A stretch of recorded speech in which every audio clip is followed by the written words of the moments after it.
Continuando con el punto 6, nos toca ahora comentar algunos aspectos de lo que atañe a la gestión de residuos. Y principalmente es un tema que en las ciudades es bastante preocupante, es donde se genera la mayor parte de residuos. Como ya hemos comentado en alguna ocasión, las ciudades cada vez para mantener su metabolismo urbano, su dinámica urbana, necesitan mayor consumo de materiales y de energía para mantenerla en funcionamiento. Eh, es- este tipo de consumo de materiales, de energía, de productos, hasta ahora es uno de los elementos que se utiliza para medir el aumento del PIB. Es decir, el PIB es un concepto económico que solo tiene en cuenta el crecimiento en el consumo, el crecimiento en la producción, es decir, aquello que forma parte del Producto Interior Bruto de un país, que es lo que los bienes y recursos que produce un país en un año determinado, y no tiene en cuenta, a pesar de la tendencia que se hace, que viene generándose desde hace un tiempo, de que se tengan en cuenta otros parámetros dentro del concepto del PIB para que no sea simplemente consumista, como el tema de la salud, el tema de la educación. Bueno, pues hoy por hoy la única forma de medir el crecimiento económico de un país es con el incremento de la producción y el consumo de recursos. Y esto, lógicamente, produce una relación directa entre el incremento de los residuos y el aumento del PIB. Si el aumento del PIB supone más producción y más consumo, eso inevitablemente genera mayor cantidad de residuos. ¿Y cuál es el problema de estos residuos? Pues que los productos que compramos, muchos afectados por lo que se conoce como obsolescencia programada, se convierten en residuos, en desechos, al año o a los 2 años principalmente. Esta obsolescencia programada ha sido algo que se está produciendo en los últimos años porque antiguamente no se daba esta circunstancia y viene determinada principalmente por la saturación que ya tienen los mercados de ciertos productos. Todos podemos ver a nuestro alrededor, en nuestro hogar,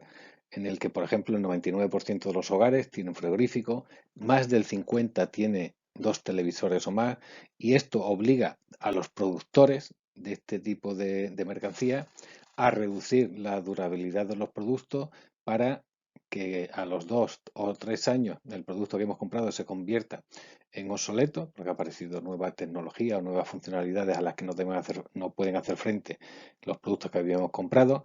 y nos obliga, o si queremos mantenernos eh, actualizados o que nuestros aparatos cumplan las funciones que cada día se van incrementando, como digo, nos obliga a desechar ese producto y a comprar uno nuevo. La lógica de la gestión de residuos a nivel europeo hasta ahora tenía como líneas principales, en primer lugar, la prevención. Es decir, hay que intentar producir productos que al final de su vida útil se conviertan en el menor número de desechos residuos posible. En segundo lugar, hay que preparar los productos para la reutilización. Una vez que se convierte en residuo, hay que intentar aprovechar lo máximo posible de ese producto. El tercer eje pasa por una recogida separada y reciclaje, y por último una valorización, y todo ello hay que integrarlo en el concepto del ciclo de vida del producto. Pero esto, que parece un desarrollo lineal, exige también una cierta transversalidad en la aplicación, porque no solamente debemos ir la economía circular, que es lo que habréis oído seguramente sobre este tema, debe ir encaminada a una gestión, sino también debe centrarse en las personas para cambiar los patrones de consumo, para aumentar la sensibilización de los consumidores en cuanto a los productos que se comercializan y a ese concepto de necesidad, poner en cuestión ese concepto de necesidad que nos hace cada año, cada 2 años, desechar un producto que hemos comprado y que el propio mercado o la propia moda nos ha hecho sentir que ese producto ya nos viene bien. Esos son pautas de consumo que deben centrarse en las personas si queremos cambiar la dinámica de este consumo. Otra de las medidas principales, lógicamente, es que en el ciclo mercantil o en el ciclo de la producción hay que penalizar aquellos productos que generan residuos con más rapidez o en el menor tiempo posible. Es decir, si un electrodoméstico que se nos vende, nosotros pagásemos lo que realmente cuesta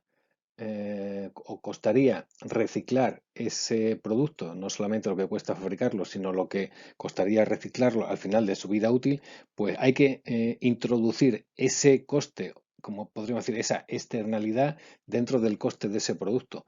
Y bien lo pague el productor o bien lo repercuta en parte en el consumidor, porque eso es realmente lo que cuesta a la naturaleza tanto producir como reciclar ese producto.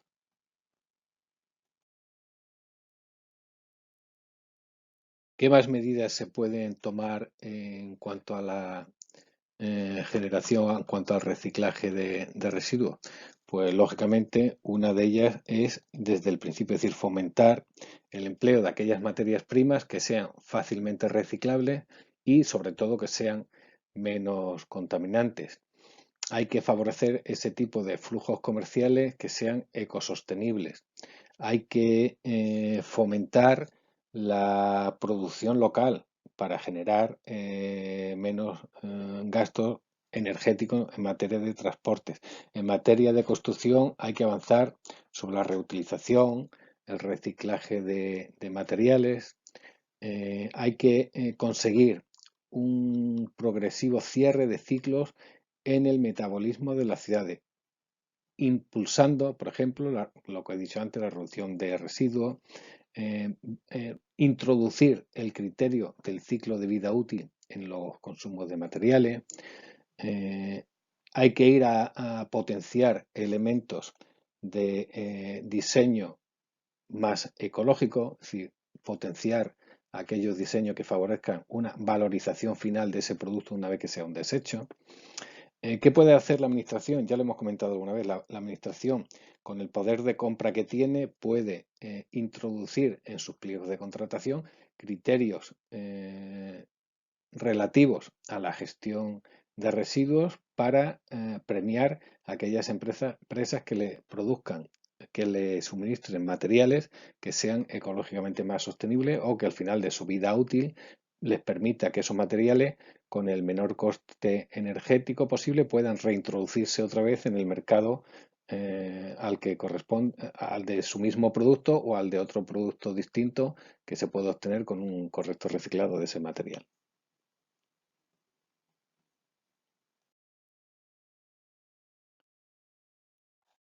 Avanzamos en este apartado 6 y trataremos muy brevemente otro de los temas preocupantes en materia de sostenibilidad urbana y local, que es el relativo a la calidad del aire. La calidad del aire quizás no sea un problema general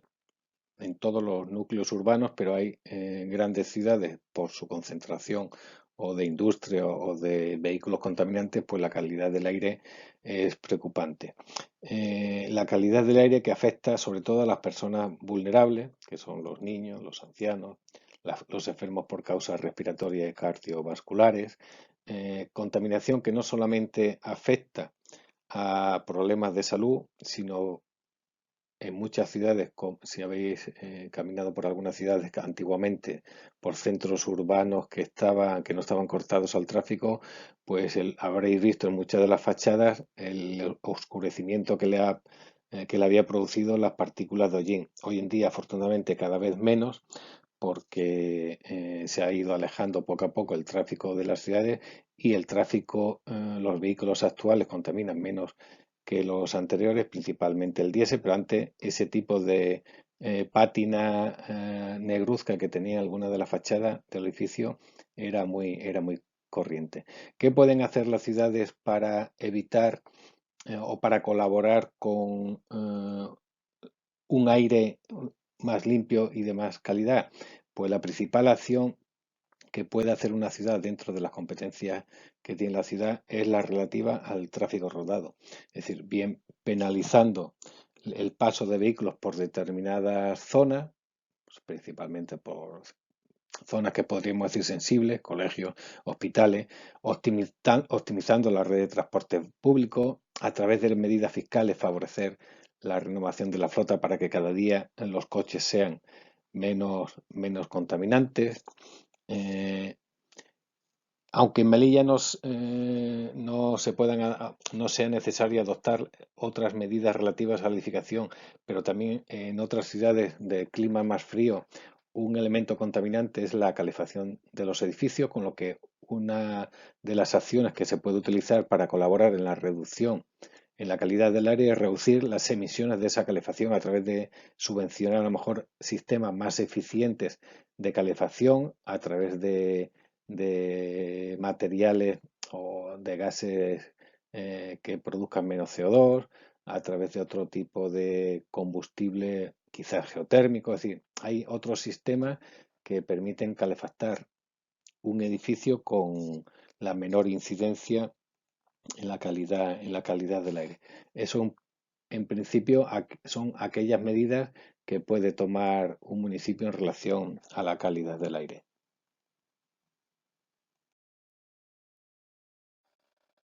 Continuando con el apartado 9 de este punto 6, comentaremos brevemente lo que se puede hacer en materia de sostenibilidad en el ámbito urbano relacionado con el ruido urbano.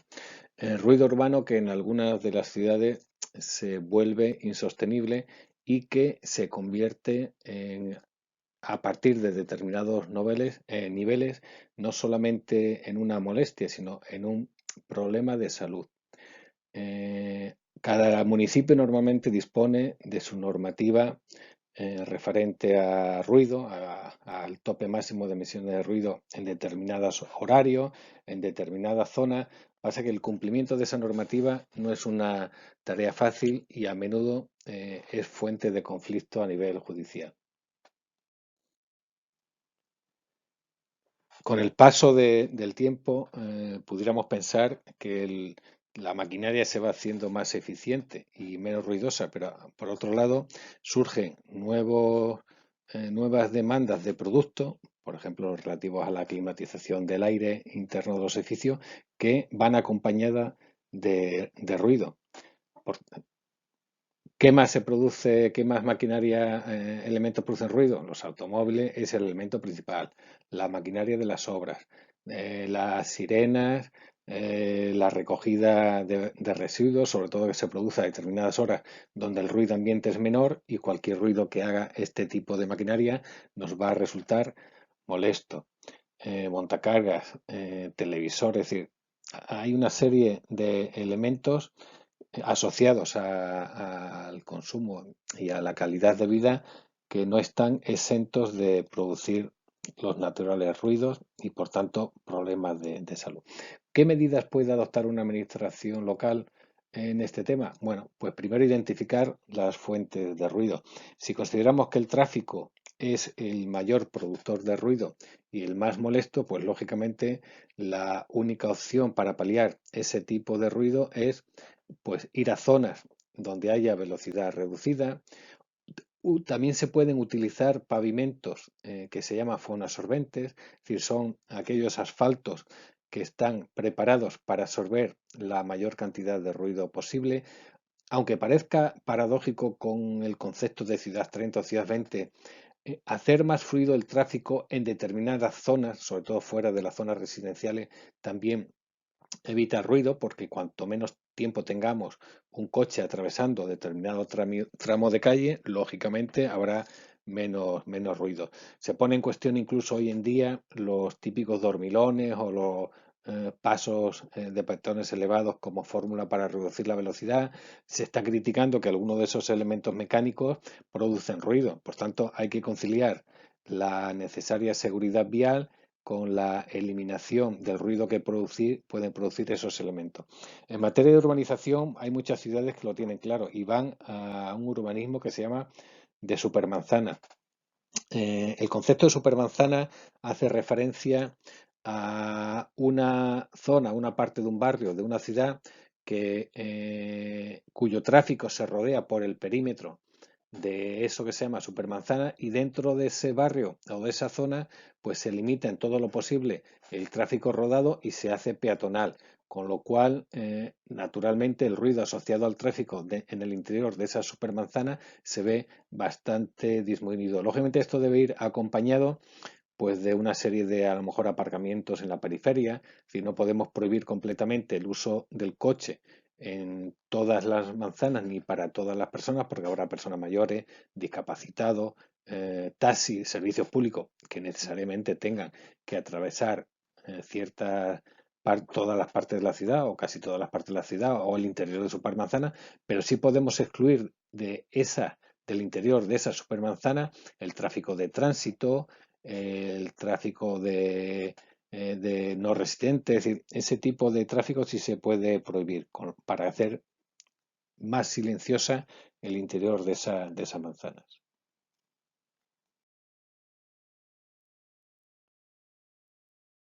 Dentro de esta materia relacionada con el tráfico, otra de las medidas que se pueden proponer y a las que se debe y que sí es competencia de la administración local es en los pliegos que se diseñen para los concursos de recogida de basura, lógicamente exigir que esos vehículos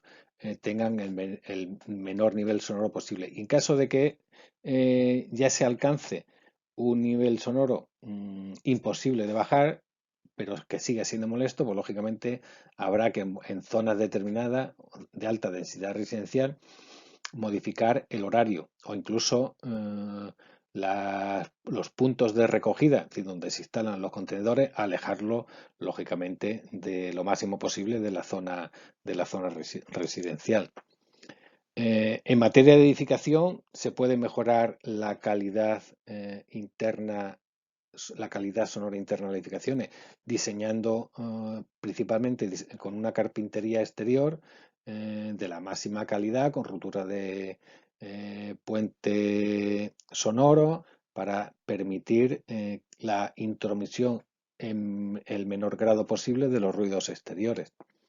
Los edificios también se pueden proyectar potenciando aquellas estructuras que rompan puentes acústicos, y en aquellas zonas de alto nivel sonoro, porque haya una concentración de una infraestructura que produzca ese nivel, o zonas de carga y descarga, estaciones de trenes, puertos, estaciones de autobuses. Bueno, pues en toda esa zona habrá que introducir aquellas medidas que apacigüen ese tipo de ruido, bien horario o bien utilizando a lo mejor el mobiliario urbano